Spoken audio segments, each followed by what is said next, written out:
The room echoed with a piercing cry that shattered the quiet hum of the nursing home, a sound raw and desperate, like a soul clawing its way back from the abyss.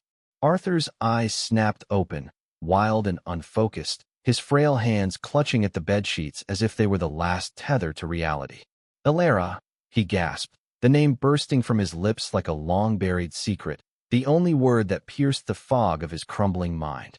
In the dim light of dawn filtering through the curtains, Nurse Elena rushed to his side, her heart aching at the sight of the old man who had become like a grandfather to her over the years. Arthur's face, lined with the maps of a life long lived, twisted in confusion as he stared at her, searching for recognition that never came. "Who?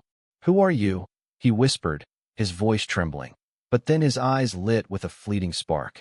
"Elara, write it down, please, on my hand. Don't let me forget." Elena hesitated, her pen hovering over his weathered palm.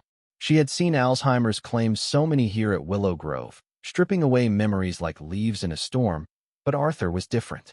He forgot his children's names, the war he fought in, even how to tie his shoes, but Elara clung to him like a lifeline. Gently, she inscribed the name in bold black ink, watching as he traced it with his finger, tears welling in his eyes.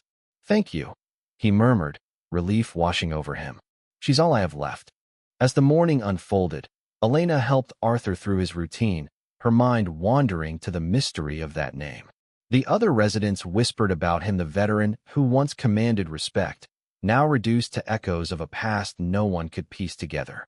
His family visited sporadically, his son Mark with forced smiles and quick exits, his daughter Lila with guilty glances at her watch. They spoke of Arthur's life in fragments: a successful engineer, a devoted husband until his wife passed a decade ago, a father who provided but was often distant. But Elara? No one knew her. Not in the family albums, not in the stories they shared. Arthur sat by the window, staring at the ink on his hand, his thoughts drifting like clouds. Flashes came unbidden: a young woman's laughter in a sunlit field, her dark hair whipping in the wind, eyes like emeralds sparkling with promise. "Elara," he repeated softly, the name a bomb against the void. He didn't remember his breakfast or the nurse's name, but Tishi held on to this with fierce determination. Elena, during her break, flipped through Arthur's file again, hoping for clues. Diagnosed 5 years ago, progressive dementia, no mentions of an Elara. Curiosity gnawed at her. She had cared for dozens like him, but Arthur's quiet dignity, his unyielding grip on that single word, stirred something deep within her. It reminded her of her own grandmother, lost to the same cruel thief of time, whispering forgotten loves until the end. That afternoon, as she wheeled Arthur to the garden, he suddenly gripped her arm. She was real, wasn't she? "Elara, not just in my head." His voice cracked, vulnerability etching deeper lines on his face. Elena knelt beside him, her hand on his. "Tell me about her, Arthur. Maybe talking will help it stay." He closed his eyes, and slowly, fragments poured out. A small town in post-war America, 1950s, where he was a young soldier home from Korea, haunted by nightmares. Elara was the girl next door, vibrant and kind, working at the local diner. They met under a cherry blossom tree, her smile chasing away his shadows. "She made me feel alive," he said, his voice gaining strength. "We dreamed of a life together, marriage, kids, a house with a white picket fence." But then, his words trailed off, lost in the haze. Elena prompted gently, but the fog returned, leaving him frustrated. "Write it again," he pleaded as the ink began to fade from sweat. She did, her heart heavy with the weight of unspoken stories. As evening fell, Mark arrived, briefcase in hand, his face etched with exhaustion from his corporate job. "How's he today?" he asked Elena, barely glancing at his father. "Same as always," she replied. "But he keeps mentioning Elara. Does that ring a bell?" Mark frowned, shaking his head. "Never heard it. Probably just the disease talking. Dad's mind is gone. Don't read too much into it." But Elena saw the flicker of unease in his eyes, a hint that perhaps the family held secrets buried deeper than Arthur's memories. That night, Arthur lay awake, tracing the name on his hand under the moonlight. "Elara, where are you?" he whispered to the empty room. The hook of that name pulled him back through time, to stolen kisses and promises made under stars. Yet, with each recollection, pain mingled with joy. Why had it ended? The answer danced just out of reach, teasing him in the darkness. Elena, finishing her shift, couldn't shake the feeling that uncovering Alara might bring Arthur peace. Little did she know, the journey would unravel more than memory as it would expose truths long hidden, forcing everyone to confront the fragility of love and regret. In the days that followed, Arthur's obsession grew.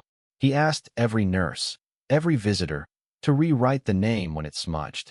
On my hand, he'd insist, so I can see it always. The staff humored him, but Elena delved deeper, sneaking peeks at old letters in his drawer, yellowed with age. One envelope, addressed to an Alara Thompson, caught her eye unopened, stamped, "Return to sender." Her pulse quickened. Who was she? Why returned?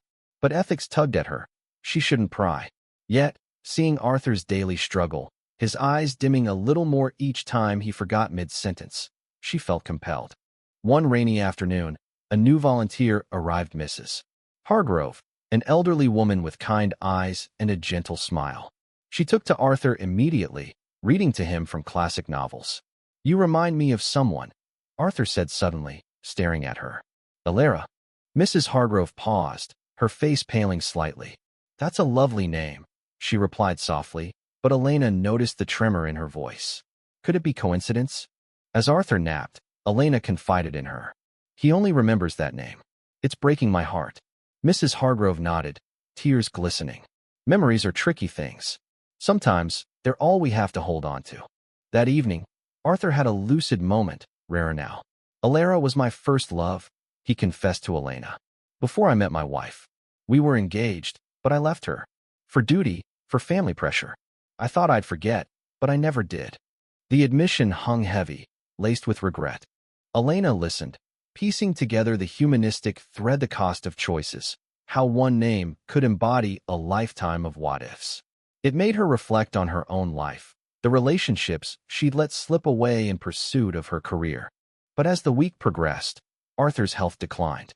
A fever set in, his body weakening as his mind clung stubbornly to Alara. Mark and Lila visited more, sensing the end nearing, but their conversations skirted the name, focusing on practicalities. Then, the twist came unexpectedly. Mrs. Hargrove returned, clutching an old photo.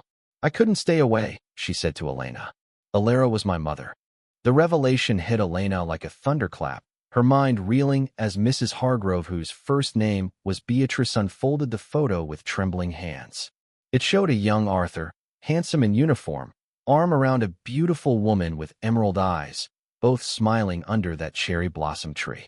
"Mom never married after he left," Beatrice whispered. "She raised me alone, told me stories of the man who broke her heart, but gave her the greatest gift me." Arthur stirred in his sleep, murmuring "Alara" again, as if sensing the connection. Elena's heart pounded. This was the unexpected thread, a secondary character bursting into the narrative, shifting everything. Beatrice wasn't just a volunteer. She had sought out Willow Grove after hearing rumors of an old man obsessed with her mother's name. "I needed to see him, to understand why he abandoned us." Together, they approached Arthur's bed. Beatrice gently took his hand, tracing the faded ink. "Do you remember her?" she asked softly. Arthur's eyes fluttered open, focusing on her face. A spark ignited. "You look like her," he breathed, tears streaming. "Alara's daughter?" The room filled with emotion, the air thick with unspoken forgiveness and pain. Beatrice nodded, her voice breaking. "She loved you until the end. Told me to find peace if I ever met you." Arthur clutched her hand, sobs racking his frail frame. "I never stopped loving her. But my family, they said it wasn't right. She was from the wrong side of town. I was a coward." Elena watched, tears in her own eyes, the humanistic depth unfolding, the ripple effects of one decision across generations, how love endures even in betrayal. It reminded her of the value of honesty, of not letting societal pressures dictate the heart. As Beatrice shared stories of Alara's Lifia, a resilient woman who became a teacher, instilling kindness in her students, always wearing a locket with Arthur's photo, Arthur's memories flooded back in waves. He recalled the day he left, the letter he sent explaining his parents' ultimatum, how he married another out of duty, building a life shadowed by regret. Mark arrived unexpectedly, overhearing the conversation. His face paled. "Dad, is this true? You had another family." Arthur nodded weakly. "Not another family, son. A love I lost. But you and Lila, you're my world too." The family dynamic shifted dramatically. Mark, always the stoic provider like his father, broke down, hugging Arthur for the first time in years. "Why didn't you tell us?" he asked. Arthur smiled faintly. "Some pains are too deep to share. But now, it's freeing." Lila joined later, the news spreading like wildfire. The siblings grappled with this new layer to their father's past, feeling a mix of betrayal and compassion. Beatrice, the twist that changed perspectives, became a bridge, sharing letters Alara wrote but never sent, full of forgiveness. Elena's role evolved. She facilitated meetings, watching as bonds formed. Arthur's fever broke, perhaps fueled by this emotional catharsis. He asked Beatrice to write Alara on his hand daily, now adding Beatrice beside it. "My girls," he'd say, a glimmer of peace in his eyes. Yet, drama simmered. Mark uncovered old family documents revealing his grandparents' interference threats to disinherit Arthur if he married Alara. It fueled anger, but also understanding, highlighting generational cycles of control versus freedom. One evening, in the garden, Arthur and Beatrice sat together. "Your mother, did she hate me?" he asked. Beatrice shook her head. She said love doesn't hate, it hopes. The words hung, embodying humanistic values, the power of hope, the beauty in imperfection. As weeks passed, Arthur's condition stabilized somewhat, the name no longer his only anchor. Memories of his children resurfaced, intertwined with Alara's tale. Elena reflected on her own life, calling her estranged sister, vowing to mend fences. But shadows loomed. Arthur's doctor warned of inevitable decline. The group cherished moments, sharing meals, stories. Beatrice brought Alara's locket, placing it around Arthur's neck. "She'd want you to have it," she said.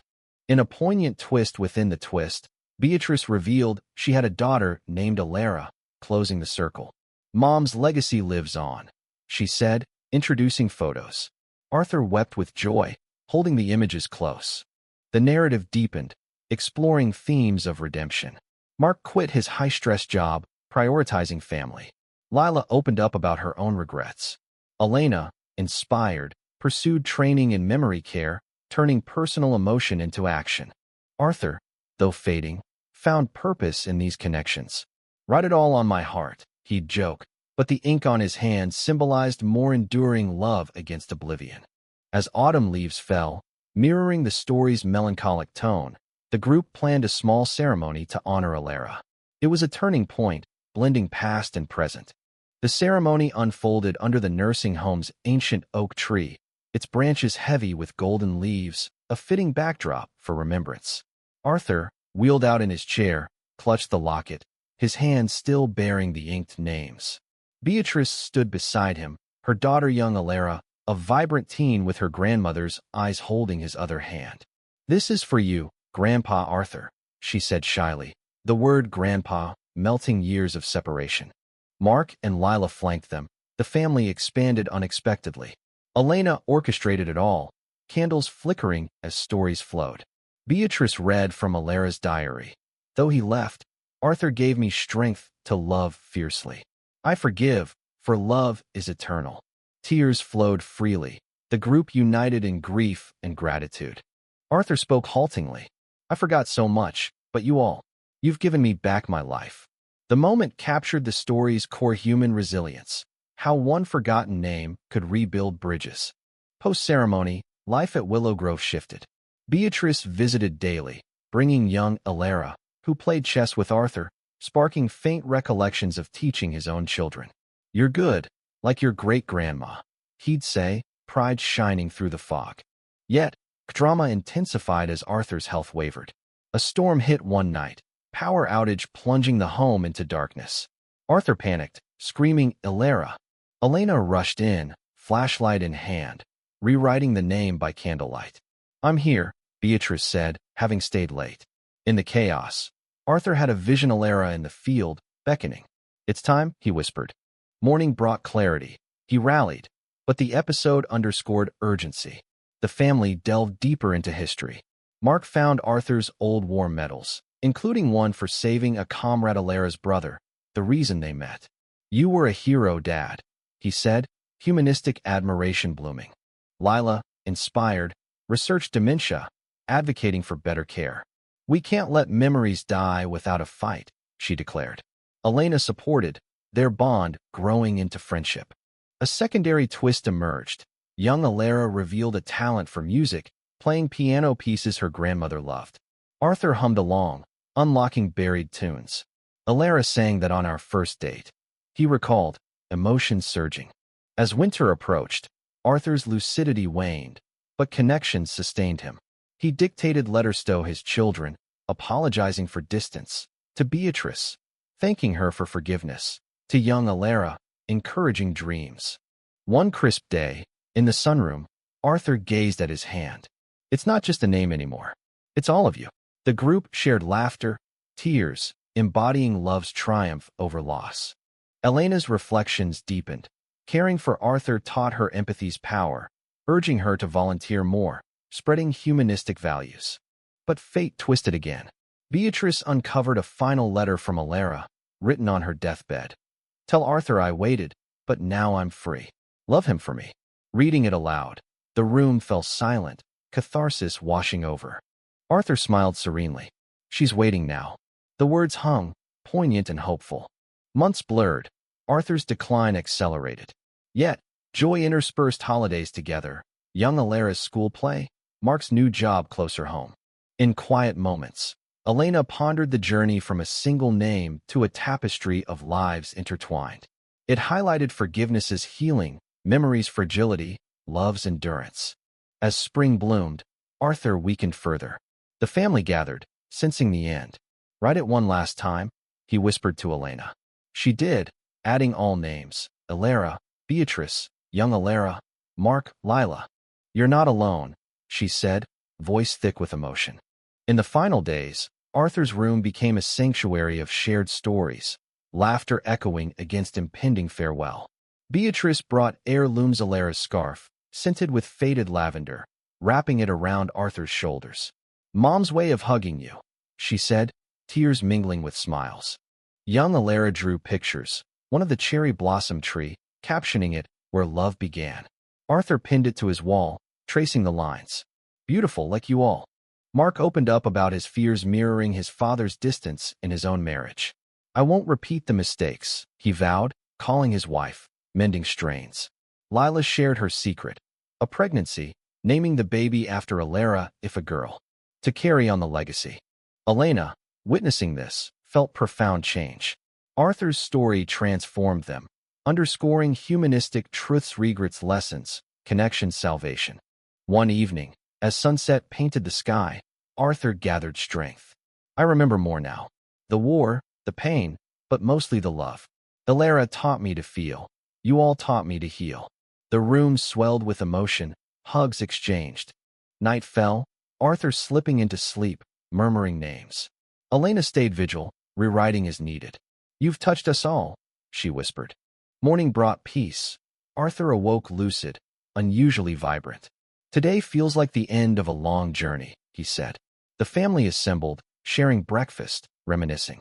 Beatrice sang an old lullaby Alera loved, voices joining. Arthur closed his eyes, content. "I'm ready." As hours passed, his breathing slowed. Holding hands inked with names, they whispered goodbyes. "We love you," Mark said. "Thank you for Alera," Lila added. "Grandpa, I'll remember," young Alera promised. Arthur's last words, "Alera, I'm coming." A smile lingered as he passed, the locket glowing softly. Grief enveloped them, but also gratitude. The funeral was intimate, under the oak tree, stories shared like treasures. Beatrice spoke. "He forgot everything but love, and in remembering, gave us all back to each other." Elena eulogized. Arthur showed us memory isn't just in the mind. It's in the heart, in the lives we touch. In the aftermath, bonds strengthened. Mark and Lila visited Beatrice often, young Alera calling them aunt and uncle. Elena, promoted, implemented memory programs inspired by Arthur. Years later, at Willow Grove, Elena told his story to new residents, the inked hand a symbol of hope. One name can change everything, she'd say. The humanistic echo resonated. Love defies forgetfulness. Forgiveness redeems. Connections endure. As seasons cycled, the cherry blossom bloomed in memory, a testament to enduring spirit.